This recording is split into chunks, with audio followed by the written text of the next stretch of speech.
quiero contarles algo que me costó muchísimo trabajo encontrarlo. Yo recordaba la anécdota y me acordaba muy bien de la anécdota. Y la comenté aquí de uno de los refugiados chilenos en la embajada mexicana durante el golpe de Estado de Chile, que no pudo salir y que al regresar con el autobús él solito a la embajada mexicana tenía un problema. Está la embajada aquí, está el autobús aquí y esto es la calle. El autobús es territorio mexicano porque es de la embajada. La embajada es territorio mexicano porque es una embajada. Pero la calle en medio es chilena. Y ahí hay un montón de militares chilenos que quieren al tipo que se quedó en el autobús. Y así es como recordaba yo la historia. Pero me dijeron, cuéntala bien. Entonces me fui a buscar los datos y no la encontraba hasta hoy. Pasé 2 días haciéndolo, así que sean agradecidos. Bueno, primero que nada, todo el tema de la embajada mexicana en el golpe de Estado en Chile es admirable y enorgullecedor. Y todo ello, sobre todo por una persona que es Gonzalo Martínez Corvalá, que contó aquí en su libro Instantes de Decisión la historia de el golpe de Estado en Chile y cómo lo vivió él como embajador de México. Y luego este otro libro que puse, Mis andanzas por esta América Nuestra, que lo puse sobre todo para que le conozcan la cara al ingeniero Martínez Corvalá, a quien yo conocí cuando, mucho tiempo después, en el 86, cuando era senador por la República, y como conté, me dio mis únicas 8 columnas que como periodista cultural me gané, porque yo hacía comentario político, sí, en muchos medios, pero como reportero yo hacía periodismo cultural. Yo estaba en la sección cultural, primero de Excelsior, luego del Universal. Y sin embargo, por una entrevista que le hicimos de calle, de banqueta, a Gonzalo Martínez Corvalá, mi compañero enviado especial y yo como corresponsal de Excelsior, tuvimos unas 8 columnas con las declaraciones de Martínez Corvalá sobre una ley anti-inmigrantes en Estados Unidos. Estamos hablando del 86 también esta vez. Pero bueno, Gonzalo Martínez Corvalá personalmente fue por la hija de Allende y por la esposa de Allende, que no se quería ir de Chile. Por cierto, González Corvalá le dijo, no, si no se tiene que ir, la quiero tener como invitada en la embajada. Y esto fue lo que permitió que Hortensia Bussi de Allende se refugiara en la embajada mexicana. En aquella ocasión, en el 86, en ese foro por los derechos humanos donde entrevisté a Corvalá, él había estado con doña Hortensia porque ella había estado allí en el foro y tuvimos la oportunidad de entrevistarla. Y me acuerdo que la última pregunta yo se la hice con mucha no con mala intención, pero la hice sabiendo lo que iba a pasar. Yo me tuve que ir a empezar a mandar telex, pues usábamos telex, imagínense, eso es la prehistoria. Y mi compañero se quedó a terminar la entrevista con doña Hortensia, y cuando la terminó vino corriendo y dijo, Mauricio, no quiso, estamos jodidos, no quiso responder la última pregunta. ¿No? Si yo ya sabía que no la iba a responder. Mi pregunta era qué le había dicho Allende en los últimos minutos, la última vez que se vieron antes de que Allende se suicidara, ¿no? Y no quiso responder. De hecho se aprisionó un poco doña Hortensia y a mi compañero le dijo, no, mire, déjelo, no pasa nada. Y le dije, no, es que yo sabía que no le iba a responder, pero esa es la entrada de la entrevista. Ante la última pregunta, Hortensia Bussi de Allende se niega a responder. Ese es un recuerdo que guarda para ella sola. Y a partir de allí ya relatábamos la entrevista que le hicimos a Hortensia Bussi de Allende. Bueno, entonces, lo que ocurrió, bueno, como salvó a un montón de gente, vamos a ilustrarlo. Bueno, esto era la Embajada de México. Como vemos, esta es la puerta de la embajada, rodeada de soldados chilenos, y a la izquierda pues, está la calle, una acera ancha. Como conté, ahí fue donde se metió la periodista esta, que el otro día me acordé de su nombre y lo volví a olvidar. La periodista que se metió con sus hijas a la embajada. Pero bueno, en la calle que está a la izquierda fue donde ocurrió todo esto. El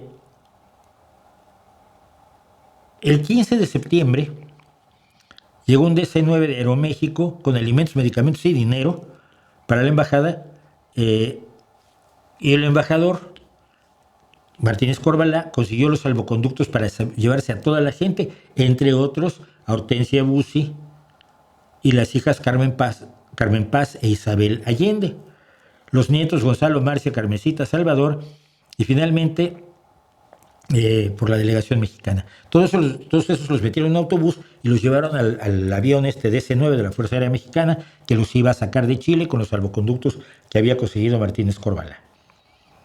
En el trayecto se sumaron a la escolta los embajadores de Perú, Suecia, Guatemala, Israel, la India y la Unión Soviética, para evitar que fuera atacado el autobús mexicano que traía la bandera mexicana, por cierto. Tras largas horas de revisión, interrogatorios e incluso violencia, se embarcaron en el DC-9 todos los asilados, con excepción de uno, Sergio Maurín, que era gerente de la editorial Quimantú, la editorial oficial del gobierno de la Unidad Popular, que hizo cosas maravillosas. Yo tuve muchos libros de la editorial Quimantú, pero los militares decían que tenía un problema de salvoconducto, no le permitieron salir. Y entonces, bueno, el vuelo, antes de llegar a México, y esto lo cuentan mucho, lo cuenta sobre todo Isabel Allende, la hija del presidente Allende, creo que no es no sé si es la novelista. Bueno, González Corvalá tomó el micrófono diciendo que era 15 de septiembre en México, que esto era una fecha muy importante para los mexicanos y que se acostumbraba a dar el grito, y dio el grito de independencia en el avión, en vuelo, desde Chile hacia México. Y bueno, hubo vivas en Chile y al presidente de México, Luis Echeverría, en aquel momento, etcétera, etcétera. Y finalmente, bueno, habían sido liberados todas estas personas cuyo destino era morir. Estos que iban en ese avión y los otros, hasta sumar más de 756, por lo menos 756, que fueron refugiados en la embajada mexicana, que no tenía lugar más para 20 personas, vivían en tiendas y aquí fue horrible. Hubo gente que estuvo 8 meses en la embajada mexicana. Bueno, el autobús regresa a la embajada mexicana, no está el embajador está volando hacia México, luego regresaría, al día siguiente regresó, después de recibir órdenes de Echeverría. Y el autobús se estaciona frente a la embajada, está la calle, la embajada, y entonces, ¿cómo lo trasladamos? Ese fue el problema. Vamos a poner esto que es muy representativo del golpe de Estado y de todos los golpes de Estado militares, que es la quema de libros.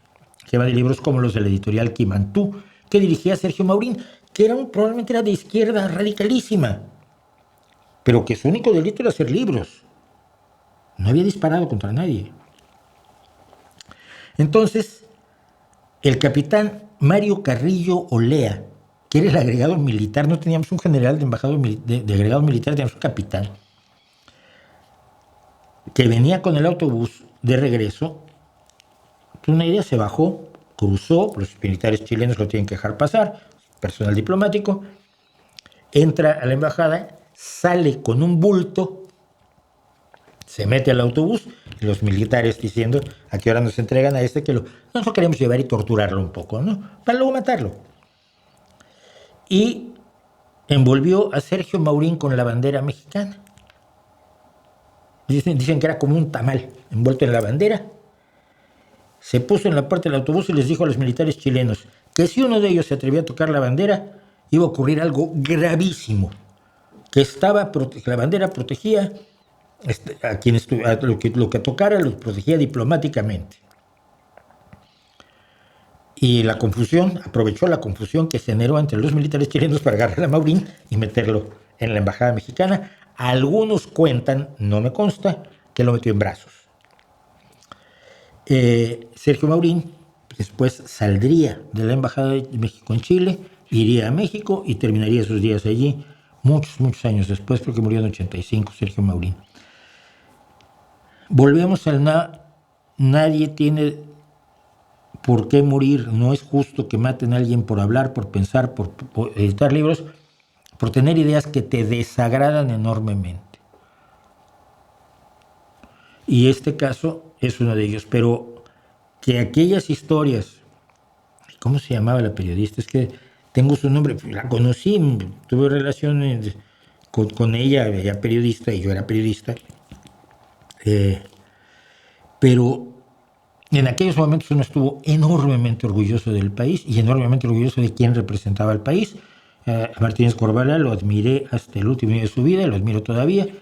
Eran tiempos muy malos. Echeverría estaba haciendo la guerra sucia en México en aquel mismo momento.